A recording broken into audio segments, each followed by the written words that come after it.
हर साल एमडीए अभियान के समय फाइलेरिया को लेकर आपके बहुत सारे प्रश्न होते हैं।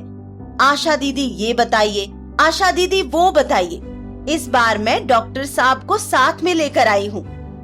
आप इनसे अपने सारे सवाल पूछ सकते हैं, जिनका डॉक्टर साहब सही जानकारी देंगे और आपके मन की हर शंका और गलतफहमियों को दूर कर देंगे। डॉक्टर साहब, ये फाइलेरिया वाइलेरिया मुझे तो नहीं होगा? जी नहीं, ऐसा कुछ लोग सोचते हैं, पर ये सच नहीं है। फाइलेरिया किसी को भी हो सकता है। ये मच्छर के काटने से होता है और मच्छर तो किसी को भी काट सकता है ना? फाइलेरिया किसी भी उम्र में हो सकता है।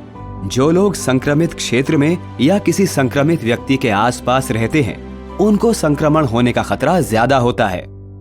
पर डॉक्टर साहब, ये बीमारी बच्चों को तो नहीं होता है ना? नहीं दीदी नहीं, मच्छर किसी की उम्र देखकर नहीं काटता। ऐसा है, मच्छर से बीमारी शरीर में आने के बाद इसका लक्षण प्रकट होने में लंबा समय लग जाता है। कोई युवा अगर फाइलेरिया से पीड़ित है तो जरूर ही उसको मच्छर ने बचपन में काटा होगा। डॉक्टर साहब, हम एमडीए अभियान में जो दवा देते हैं उसके बारे में भी लोग सवाल पूछते हैं। जरूर पूछिए ना, क्या सवाल है आपका?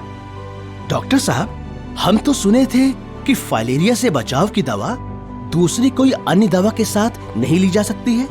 जी नहीं, ये दवा सुरक्षित है और अन्य किसी भी दवा के साथ ली जा सकती है। सिर्फ और सिर्फ गंभीर रूप से बीमार व्यक्ति, 2 साल से कम उम्र के बच्चे और गर्भवती महिलाओं को ही दवा ना लेने की सलाह दी जाती है। फाइलेरिया तो सुना था कि अपने माँ बाप से आता है, यानी वंशानुगत बीमारी है। जी नहीं, ये बीमारी वंशानुगत नहीं है। ये मच्छर के काटने से होने वाली बीमारी है और ये किसी को भी हो सकती है। डॉक्टर साहब, ये दवा सरकार से मुफ्त में मिलती है, तो क्या ये असरदार होती है? फाइलेरिया से बचाव के लिए यही दवा कारगर है और बहुत से देशों ने इसका प्रयोग करके फाइलेरिया को खत्म किया है। ये दवा सभी फाइलेरिया प्रभावित क्षेत्रों में खिलाई जाती है, अतः इसको स्वास्थ्य कर्मी के सामने खाना अनिवार्य है।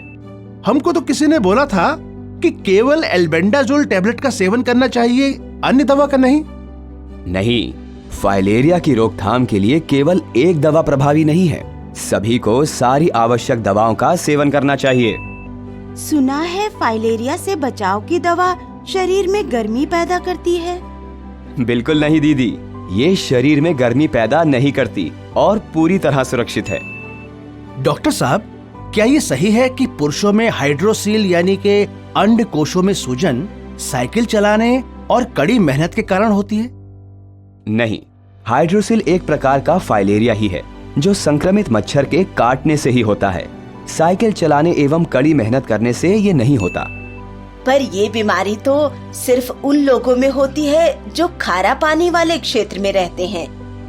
जैसा कि मैंने बताया, फाइलेरिया सिर्फ मच्छर के काटने से फैलता है और ये किसी को भी हो सकता है। डॉक्टर साहब, सब बोलते हैं कि ये बीमारी सिर्फ गरीब लोगों में ही होती है। ऐसा बिल्कुल नहीं है, ये बीमारी किसी को भी हो सकती है। मच्छर काटने के समय अमीर गरीब जाति और लिंग का फर्क नहीं करते।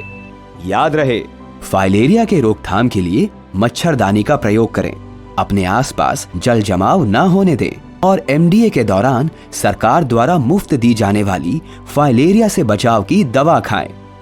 फाइलेरिया का एक ही इलाज, इसे होने ही ना दें।